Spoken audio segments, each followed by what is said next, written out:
We had a sort of soft launch yesterday. It's called the HARPERCOLLINS Book of English Poetry, written by Indians. And it's a book which has a very, very specific agenda. It has people who are born from 1950 onwards. So it's essentially my generation and a generation, half a generation younger to me. And these are poets who all write in English. One of the specialty of this anthology is 90% of the poems in the book are all new. So it doesn't have any poems that have been published before. So it's fresh, and also there's a real penchant for using form. So there are younger poets who are using forms like villanelle and ghazal and canzoni and raitina, all sorts of fantastically established form in a very, very competent way. When you're compiling it, it's more, you use the critical faculty much more. And of course, there is a bias in terms of the sorts of poetry you may want to read naturally anyway. You read and like those first. But then beyond that, you have to be very democratic. For instance, there are 85 poets in this book. So of course, all the poets who are not in the book are all my enemies instantly.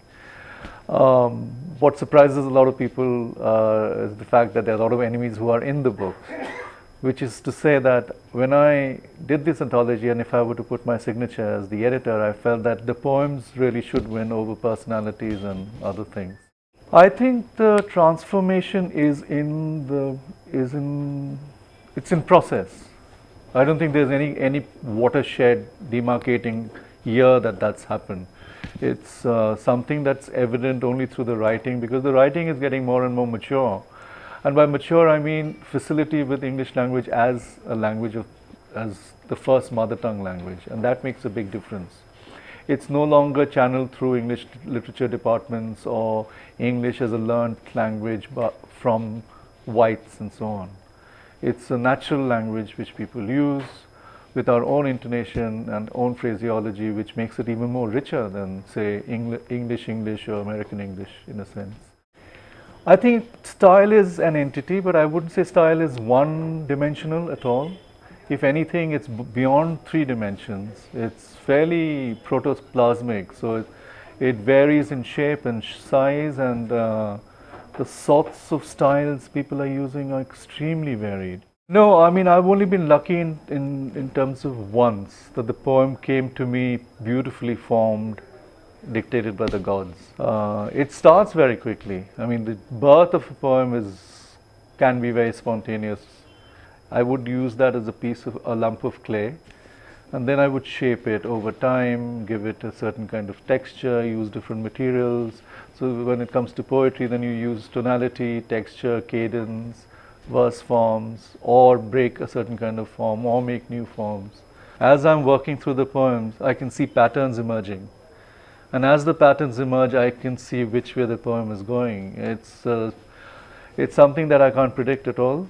Poetry is a profession. I don't know whether I'm doing it even now, but clearly a lot of people are fooled, and I'm happy that that's happened. I was a science student, you know, like any self-respecting man in India, we don't get a chance to like things like fine arts and English. I mean, if you do like it, it's a closet liking. If you make it public, people say, oh, that's wonderful, but what do you really do? So, so I studied science, you know, I was physics, chemistry, biology. I sat for the IIT exams, got in, sat for the School of Planning and Architecture exam in Delhi and got in. Then I had to tell my wider relatives and my parents that, you know, maybe I want to do English literature. And they were aghast at this prospect.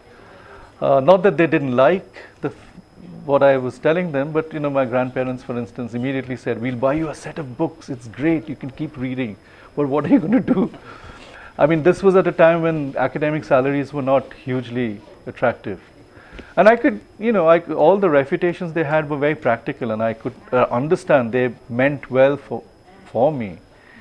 But I, as always in my life, just followed my heart and continued doing it. And so I don't feel my work is work. It's actually passion which is translated into a profession.